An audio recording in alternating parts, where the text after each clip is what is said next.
নমস্কার বন্ধুরা, আমি অভিজিৎ কেরিয়ার স্টক ইউটিউব চ্যানেলে আপনাদের স্বাগত। তো আজকের ভিডিওতে আমি বিভিন্ন ক্যাটাগরির থেকে large cap, mid cap, flexi cap, multi cap বিভিন্ন ক্যাটাগরির থেকে কিছু মিউচুয়াল ফান্ড নিয়ে আলোচনা করব, যে ফান্ডগুলো মার্কেটের যে পতন, এই মার্কেটের পতনের সাথে সাথে সবচেয়ে বেশি পরিমাণে এই ফান্ডগুলোর রিটার্ন ফল করেছে, মানে সবচেয়ে বেশি পরিমাণ নেগেটিভ রিটার্ন দিয়েছে। তো আপনি যদি মিউচুয়াল ফান্ডে ইনভেস্টমেন্ট করেন তো এই ফান্ডের নামগুলো আপনার জানা খুবই দরকার, খুবই প্রয়োজন। সাথে আপনাদেরকে এটাও জানাবো যে আপনাদের পোর্টফোলিওতে যদি এই মিউচুয়াল ফান্ডগুলো থেকে থাকে, আপনারা যদি এই ফান্ডে ইনভেস্টমেন্ট করে থাকেন তো আপনাদের পোর্টফোলিও রিব্যালেন্সিং করার প্রয়োজন আছে কিনা সেটাও জানবো। তবে ভিডিও শুরু করার আগে আপনি যদি চ্যানেল নতুন হন অবশ্যই চ্যানেলটাকে সাবস্ক্রাইব করে বেল আইকন দাবিয়ে রাখুন, আর ভিডিও ইনফরমেটিভ মনে হলে অবশ্যই একটা লাইক করে দেবেন। তো চলুন শুরু করে যাক।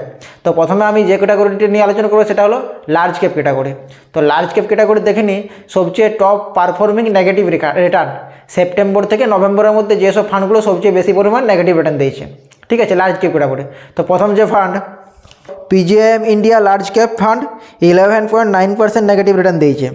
2 number Axis blue chip fund, LIC mutual fund, large cap, Groww large cap আর ইউটিআই লার্জ ক্যাপ। ঠিক আছে, এই পাঁচটা সবচেয়ে বেশি পরিমাণ লার্জ ক্যাপ ক্যাটাগরির নেগেটিভ রিটার্ন দিয়েছে। এরপরে আসি large and mid cap category. তো লার্জ অ্যান্ড মিড ক্যাপ ক্যাটাগরির Quant large and mid cap, Aditya Birla, Bandhan, Mirae asset, Invesco India. তো এগুলো large and mid cap category থেকে সবচেয়ে বেশি পরিমাণ নেগেটিভ রিটার্ন জেনারেট করেছে। মিড ক্যাপ ক্যাটাগরির ফান্ড এরপরে আমি আলোচনা করি। মিড ক্যাপ ক্যাটাগরি থেকে আছে Quant mid cap, ITI mid cap, Canara Robeco mid cap, Mirae asset mid cap, Aditya Birla mid cap fund. এরপর আসছি আমি small cap category. Small cap ক্যাটাগরির যেসব মিউচুয়াল ফান্ডগুলো সবচেয়ে বেশি নেগেটিভ রিটার্ন দিয়েছে, তো প্রথমে হচ্ছে মহিন্দ্রা ম্যানুলাইফ স্মল ক্যাপ, 2 নম্বর হচ্ছে বারোদা বিএনপি স্মল ক্যাপ, 3 নম্বর হচ্ছে জেএম স্মল ক্যাপ, 4 নম্বর হচ্ছে কোয়ান্ট স্মল ক্যাপ, আর 5 নম্বর বন্ধন স্মল ক্যাপ। তো স্মল ক্যাপ ক্যাটাগরিতে কি যেসব ফান্ডগুলো সবচেয়ে বেশি রিটার্ন দিয়েছিল মার্কেটে, যখন বুল মার্কেট চলছিল সবচেয়ে বেশি যেসব ফান্ডগুলো রিটার্ন দিয়েছিল সেই সব ফান্ডগুলোই কিন্তু এই মার্কেট পতনে সবচেয়ে বেশি পরিমাণে পড়েছে বা সবচেয়ে বেশি পরিমাণে নেগেটিভ রিটার্ন দিয়েছে। এরপর আসছি মাল্টি ক্যাপ ক্যাটাগরি। তো মাল্টি ক্যাপ ক্যাটাগরির যেসব ফান্ডগুলো নেগেটিভ রিটার্ন সবচেয়ে বেশি দিয়েছে সেগুলো হলো প্রথম হচ্ছে Quant active, ITI multi cap, PGM India multi cap, HDFC multi cap আর বন্ধন মাল্টি ক্যাপ। তো এগুলো হলো মাল্টি ক্যাপ ক্যাটাগরির। এরপর আসছি ফ্লেক্সি ক্যাপ ক্যাটাগরি। তো ফ্লেক্সি ক্যাপ ক্যাটাগরির প্রথম যে মিউচুয়াল ফান্ড সেটা হলো Quant flexi cap, 2 number NJ flexi cap, 3 number Bandhan flexi cap, 4 number Nippon India flexi cap, 5 number Shriram flexi cap. ঠিক আছে, তো এই যে ডাটাটা আমি আপনাদের সামনে এই জন্যই রাখলাম যাতে আপনারা এটা না ভাবেন যে এইসব ফান্ডগুলো নেগেটিভ বেশি পরিমাণ নেগেটিভ রিটার্ন দিয়েছে মানে ফান্ডগুলো খারাপ।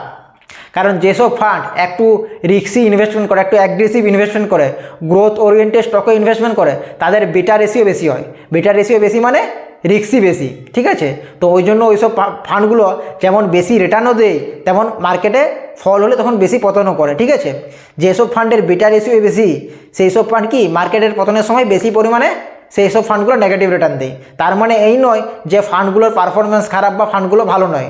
ঠিক আছে, তবে এইসব ফান্ডগুলোর আপনি বেটার সাথে আলফা রেশিও যদি দেখেন না তো দেখবেন আলফা রেশিও খুব ভালো। আলফা রেশিও ভালো অর্থাৎ ফান্ডগুলো যখন মার্কেট বাড়বে না তখন এই ফান্ডগুলো একটা ভালো রিটার্ন জেনারেট করে দেবে। তো অবশ্যই আপনার পোর্টফোলিওতে যদি এমন ফান্ড থেকে থাকে যেখানে বেটা রেশিও বেশি মানে রিস্কি বেশি, সাথে আলফাও বেশি জেনারেট করে দেয় মানে আলফা রেশিও বেশি, তো আপনার ভয়ের কোনো কারণ নেই। আপনি যদি অ্যাগ্রেসিভ ইনভেস্টার হন তো লং টার্মে আমি এইসব ধরনের ফান্ড থেকে, এইসব ধরনের মিউচুয়াল ফান্ড থেকে আপনি একটা ভালো রিটার্ন জেনারেট করতে পারবেন। ঠিক আছে, বেটা রেশিও বেশি সাথে আলফাও যেন বেশি জেনারেট করে দেয়। আর আপনার পোর্টফোলিওতে যদি এমন ফান্ড থেকে থাকে যার বেটা রেশিও বেশি মানে আপনি তো রিস্ক বেশি নিচ্ছেন, সাথে আলফা রিটার্ন সেরকম জেনারেট করে দিতে পারছেন মানে আলফা রেশিও কম, তো সেই সব ফান্ডগুলো আপনাকে একটু দেখে নিতে হবে। আপনার পোর্টফোলিওর মধ্যে যদি এই ধরনের ফান্ড থাকে যে বেটা রেশিও বেশি আর আলফা রেশিও কম, তবে অবশ্যই সেই সব ফান্ডগুলো আপনার পোর্টফোলিও থেকে রিব্যালেন্সিং করার প্রয়োজন আছে। তো আজকের এই ভিডিওটা আপনাদের কেমন লাগলো, যদি ভালো লাগে ইনফরমেটিভ মনে হয় তবে অবশ্যই একটা লাইক করে দিবেন, আর চ্যানেল নতুন হলে অবশ্যই চ্যানেলটাকে সাবস্ক্রাইব করে রাখুন। ধন্যবাদ।